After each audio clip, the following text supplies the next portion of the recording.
Hi, my name is Mike and this is Kickin' Ass Minis. In this week's video, we're going to be painting a new round base that I picked up for a special project that I've been working on. It's a 50mm base insert, which is one of the Groundworks base inserts by Cool Mini or Not. It's the dungeon floor variety. Now, I'm going to do a couple things a little bit different this week. I'm trying out a couple of new things. I've got a brand new microphone, which I'm excited about.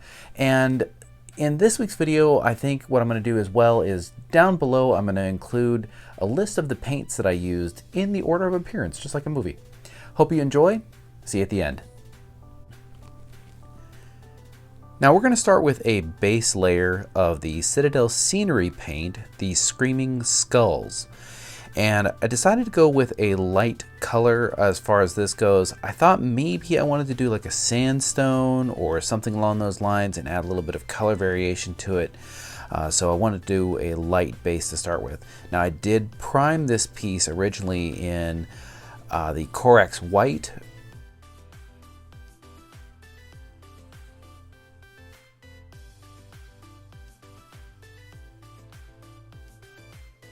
For those dark areas inside of the grate, we're going to use Vallejo Game Color Black. Now, I chose the Game Color one because I wanted to have it be nice and kind of murky and glossy in there. As far as the Game Color and the Model Color goes, I've found out that the Game Color dries more of a gloss color, whereas the Model Color dries more of a matte color.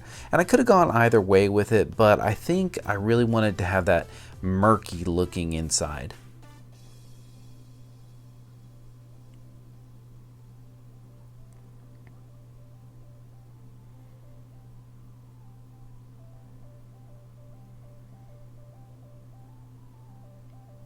Now from here we're going to stick to a nice tan color.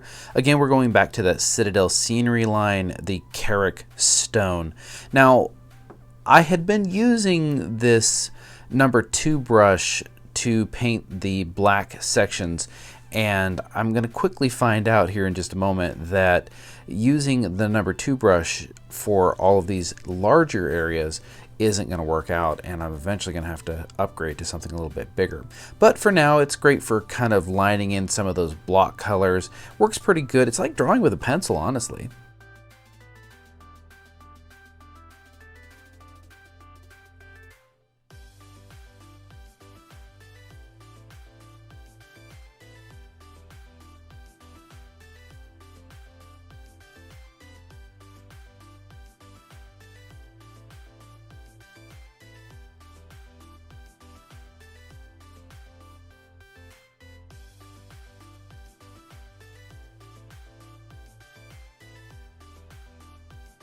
I'm moving on to my next color, and before I show you guys what color it is, I want you to just take a look at how goopy it is. I can't really think of any other way to describe it. The paint is, I don't know if it's because I'm using such a small brush and trying to spread it out over such a large area, or maybe it's not because I'm not thinning my paints enough, or maybe the paint itself is pretty old. I did get this secondhand from somebody else, so I'm not quite sure. But it's kind of goopy and gloopy, and it's just not spreading very well. So I think I'm going to need to try something else here in just a moment.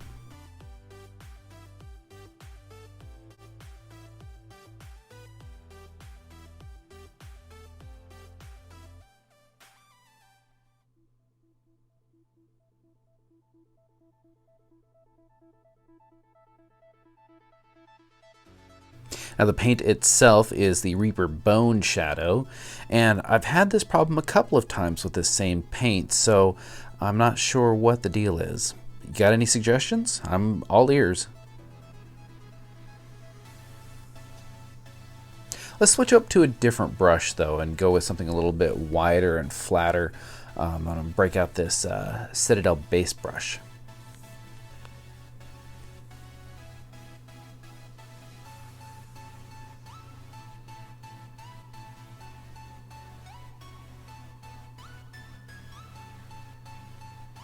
Time to move on to a new color.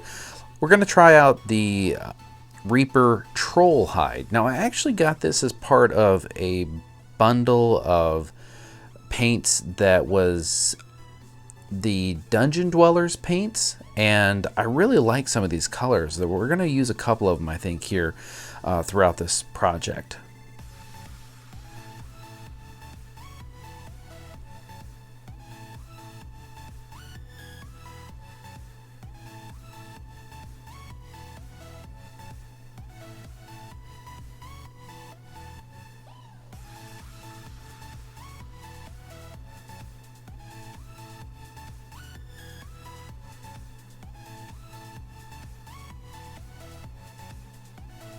Now I did forget to grab the bottle for this particular color and show you guys what it is, but it is the Vallejo game color Sombre Gray.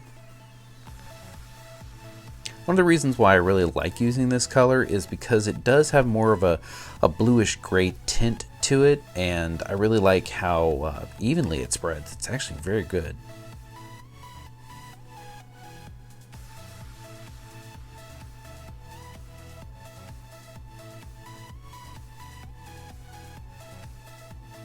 I thought about leaving this pale color from the Screaming Skull, but we're going to change it instead, and we're going to move on to using a Stonewall gray to lighten it up. Now, I'm really glad that I did go with that lighter color underneath, because the gray is, I'm applying it pretty thin here because I want to have some of that lighter tan color show through. So this worked out pretty well.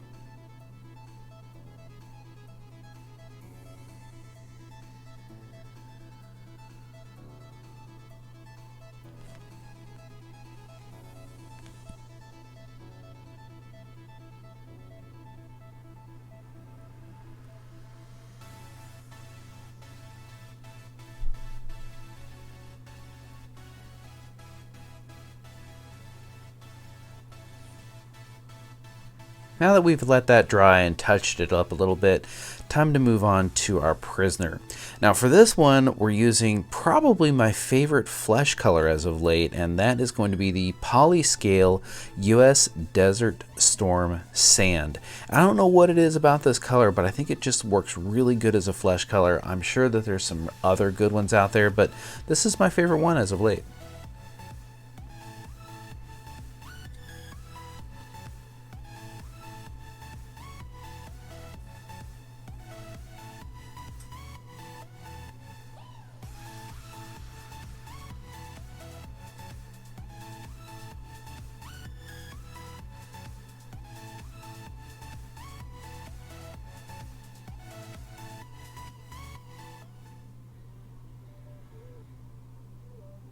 Let's get a little bit of color on this guy. Now, I haven't used any red so far, and there was a reason for that. I wanted to save that for his tattered bandages and robes, and that's what we're going to put on here. Now, the red that I'm using is, as you saw, the Reaper Kobold Scale. And again, this is another one of those that I got from the Dungeon Dwellers line.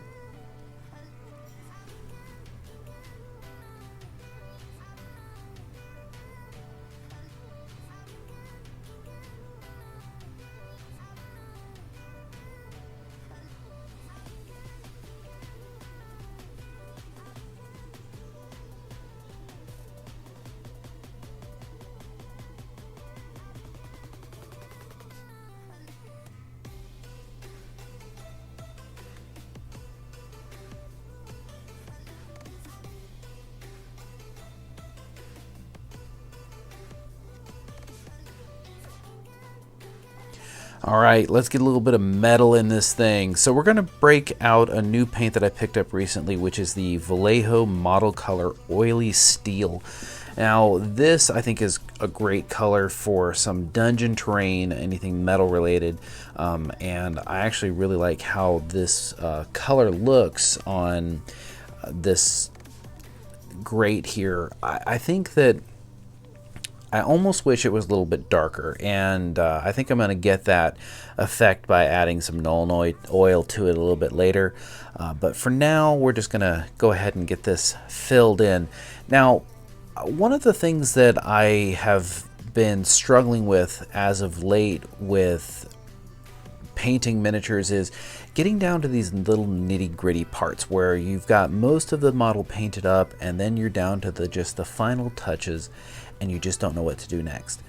Plus the amount of time that it takes to do some of these things, a lot of situations where you're going back and touching up stuff that you've already done and kind of cleaning it up and making it look good.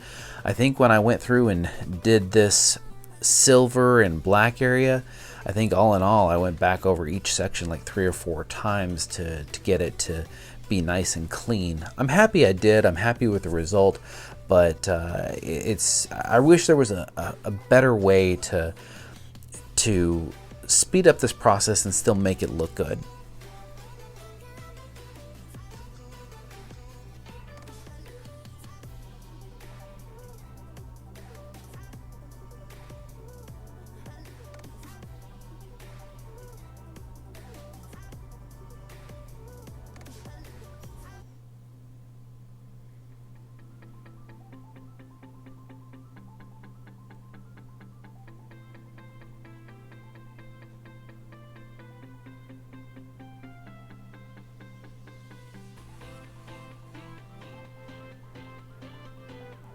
Now, over the last couple of weeks, I've found the new world of Twitch streamers, and I never was really into the whole Twitch stream thing before, but a couple of the people that I've met on Facebook, Facebook painting groups and whatnot for miniatures, have started doing Twitch streaming and are just truly talented and show a level of skill and detail that I'm just really enjoying watching, and I'm learning a lot from. I think probably the biggest one that I'm watching right now is an artist called Brush for Hire, and I'll include his Twitch link in the video description below.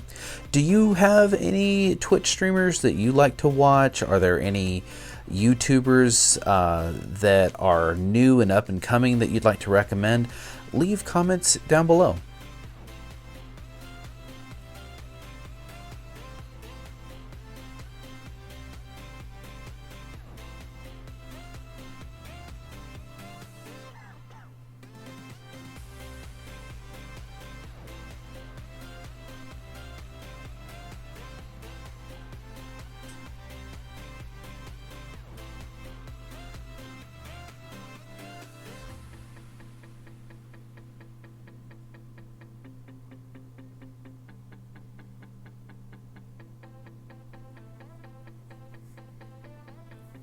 Now, off camera, I did apply a flesh wash to the skin tones of our prisoner here, and now we're going to move on to the Agrax Earthshade.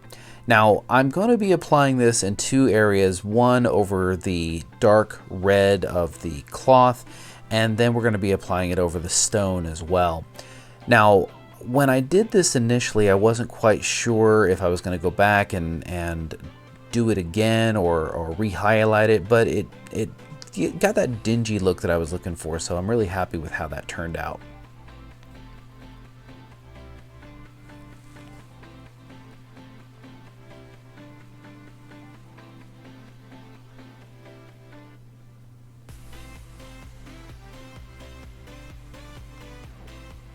Now from here we're going to take the Nuln Oil that I talked about a little bit earlier and apply it to the areas that I covered up in the oily steel. And I like how this is going to just really make it all dingy and dirty. You don't go into a dungeon and everything's all pristine and clean.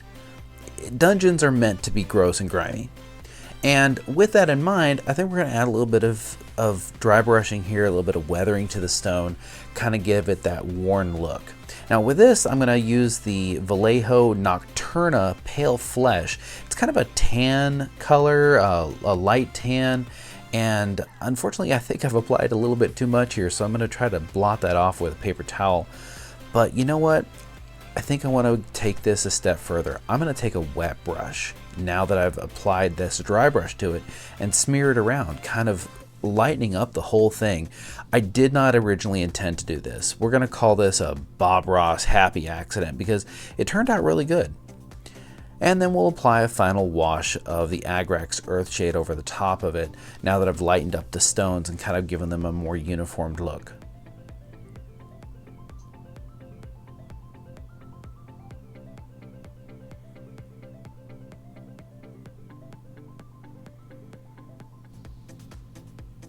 All right, now that that's all dry, let's go ahead and take it and put it into the base. From here, we're going to apply it to one of my recent projects, my Beholder. Now, this base that I got, actually I purchased with the sole purpose of putting on this Beholder. And I'm really happy with how it turned out. I think that this was just the perfect piece to go with this, and I couldn't be happier. All right, now we're all done with the base. It's all attached. I ended up using some advice that I got from a friend about how to pin it to the base. Now, most people would suggest like a paper clip or something like that, but I needed something a little heavier. I didn't want to go out and just get a brass rod for a single project, so coat hanger. Wire coat hanger, cut off into a little section, worked out great. Thanks to my friend Grant Heckman, who also has a YouTube channel. I will include his link in the video description. He gave me the great idea. I really appreciate it. But this is a project that has been really near and dear to my heart. Ever since I painted this Beholder, it was something that I really wanted to have a special base. I didn't want to have the pudding base that it comes with. I wanted something a little bit more unique, something a little more designed for the Beholder. I mean, when you run into a Beholder, you don't run into them out in the open. You usually run into them in a dungeon, and that's what I wanted to reflect here.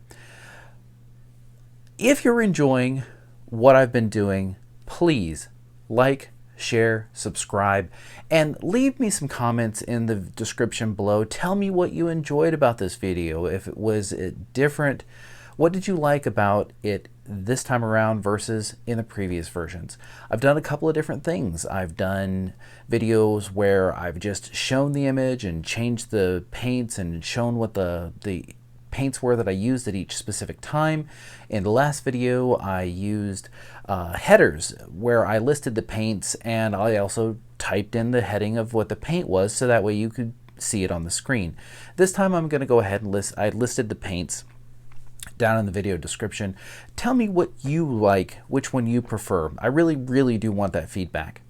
But thanks again for coming along with me on this journey. Every time I make a video, every time that I create a new miniature and paint it up, I'm spending hours upon hours getting feedback from other people and from viewers like you and from people over at Twitch and Facebook and Twitter and Instagram, all these great resources of places. These are the people who are giving me the feedback that I need to get better, and I really appreciate it, and I hope that you will also give me that feedback as well. Thank you again for coming along this journey with me, and I'll see you in the next one. Now remember, keep kicking ass and painting minis.